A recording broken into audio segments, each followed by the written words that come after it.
ओम गुरु ब्रह्मा गुरु विष्णु गुरुदेव महेश्वर गुरुरेव परम ब्रह्मं तस्मै श्री गुरुवे नमः। अखण्डमण्डलाकारं व्याप्तयेनं चराचरं तत्पदं दर्शितं येनं तस्मै श्री गुरुवे नमः। तस्मै श्री गुरुवे नमः। तस्मै श्री गुरुवे नमः। ओम नमः शिवाय। ओम नमः शिवाय। ओम नमः शिवाय। ओम नमः शिवाय। ओम नमः शिवाय। शिवपुराण बा शैवपुराण द्वितीय खंड नंदी और भृंगीर जन्म विवरणी द्वितीय भाग।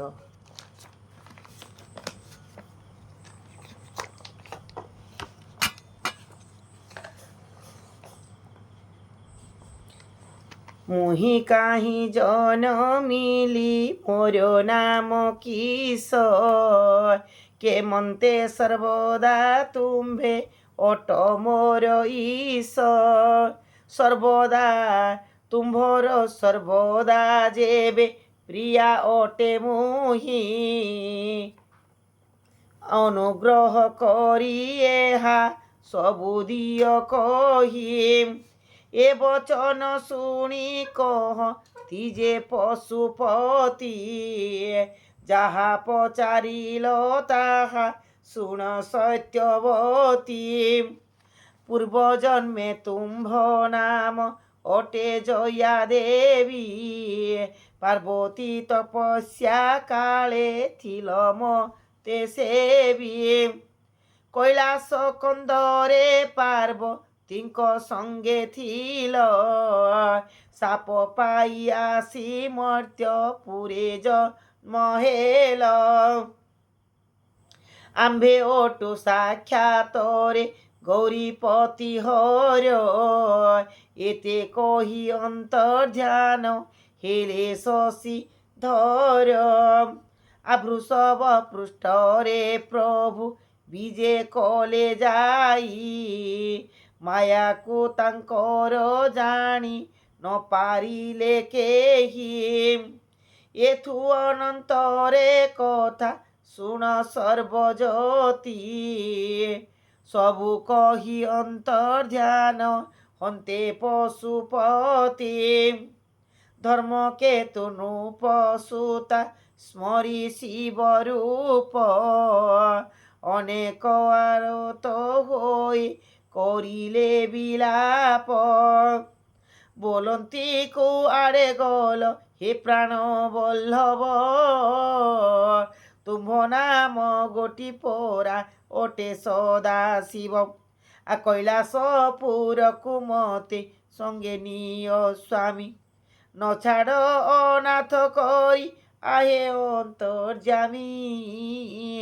পার্বতী সাপরু প্রভু করমতে পারি आ नमस्ते नमस्ते सदा नंद त्रिपुरारी अरे मन्तरोदन करी लोड़ी चौकती पहिले हे प्राणनाथ दिय दिव्य गति दिव्य देह धरी आसी थिल मोर पास कि दोष देखिन पुणी होइले अदृश्य दरिद्र हस्तरे आनी समर्पिल निधि पुणी ताहा किंपा हरि नेल कृपा निधि प्रेम सुधा बक्ष खाइण होइल अंतर मते बुड़ाइण गोल काम पाराबार एमन्ते बहु विलाप कले सत्यवती तही परे जाहा हेला शुण से भारती विकल रे कांदो कांदो राति हेला शेष पूर्व दिगे परवेश होइले दिनेश माया रे मोहिले शिव सत्यवती मन तेणु से भाविले देखिली कि मु स्वपन एमंत विचारी मने धर्मकेतु सुता मनरु छाड़िले रोज निरहे बा कथा एथु अंतरे शुण जे অপূর্ব চরিত বারণাসী ক্ষেত্রে প্রবেশিলে বিশ্বনাথ বৃষভ পৃষ্ঠরু তুরিলে কৃতিবাস নিজ মন্দিরে যাই যে হইলে প্রবেশ প্রভুଙ୍କୁ দেখান্তে দূରୁ ଉଠି হৈମବତୀ ଚରଣ ଯୁଗଳ ତଳେ ପ୍ରଣମିଲେ ଧାତି ମାତାଙ୍କ ଚରଣେ ପ୍ରଣମିଲେ ସଡ଼ାନନ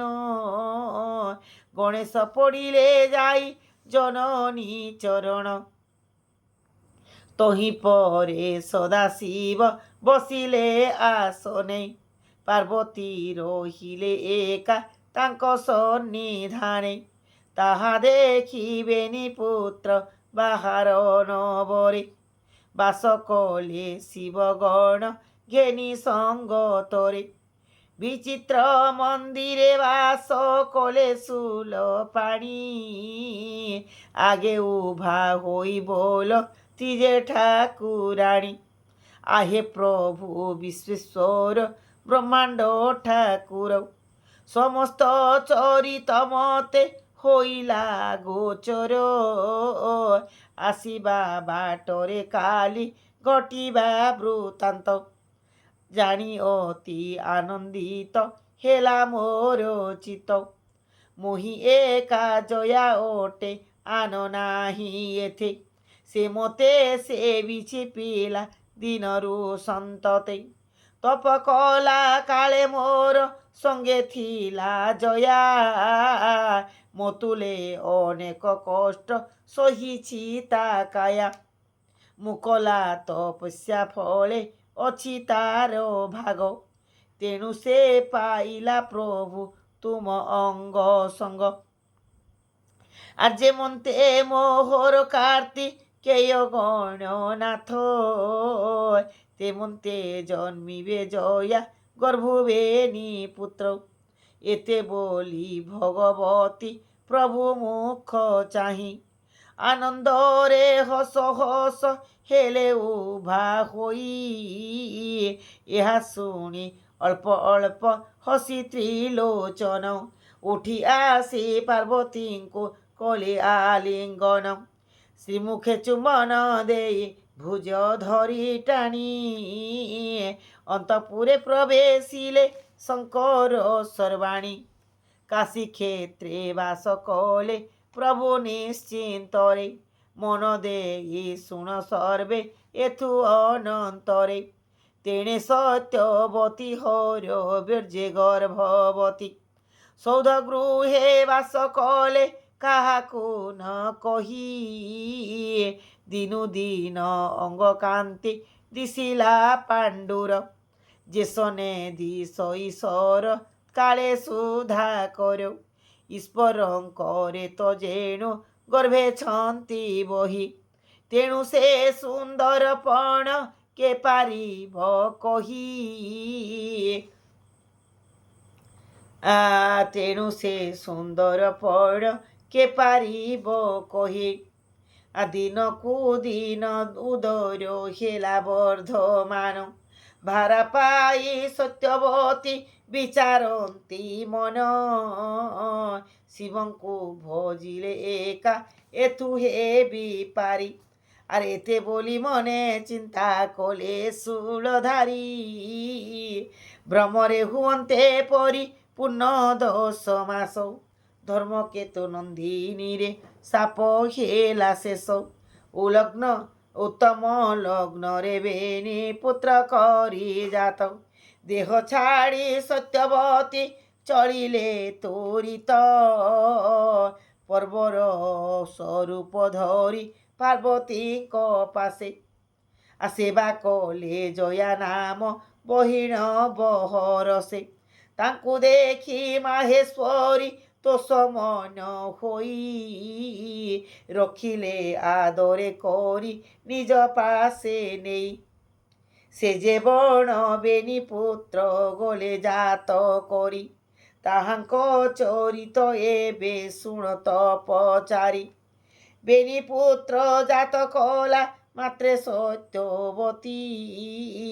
দেহ ছাড়ি কৈলাসକୁ চলিলে ଝଟତି।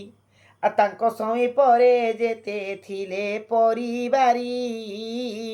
ସେ ଦେଖିଲେ ପ୍ରାଣ ହାରି ପଡ଼ିଛି ସୁନ୍ଦରୀ। ଯେଉଁ ଦୁଇ ଗୋଟି ପୁତ୍ର ହୋଇଛନ୍ତି ଜାତ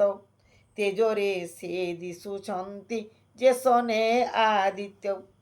ତାହା ଦେଖି ହରିଶ୍ଚନ୍ଦ୍ର ସମୀପକୁ ଯାଇ ବୋଇଲା ଶୁଣ ହେ ନୃପ ସାବଧାନ ହୋଇ। ସତ୍ୟବତୀ ପାଶେ ଆମ୍ଭେ ନୀତି ଖଟି ଥାଉ ତାହାଙ୍କ ଚରିତ ଏବେ ଶୁଣ ମହାବାହୁ। ବେନି ପୁତ୍ର ଜାତ କରି ଛାଡ଼ିଲେ ଏ ପ୍ରାଣ ଏଥିରେ ଯେ କଥା ଅଛି ବିଚାରିତା ଜାଣ। ଏମନ୍ତ କହିଲେ ଯଉଁ ଦାସୀ ପରିବାରୀ ମନରେ ବହୁତ ଶଙ୍କା ହରିଶ୍ଚନ୍ଦ୍ର କରି। ସମୀପେ ଡକାଇ ଆଣି ପ୍ରଭୁ ବଶିଷ୍ଠଙ୍କୁ ଏସବୁ ଚରିତ ମାନ କହିଲେ ତାହାଙ୍କୁ। ଓಂ ନମଃ ଶିବାୟ, ନମଃ ଶିବାୟ, ନମଃ ଶିବାୟ, ନମଃ ଶିବାୟ।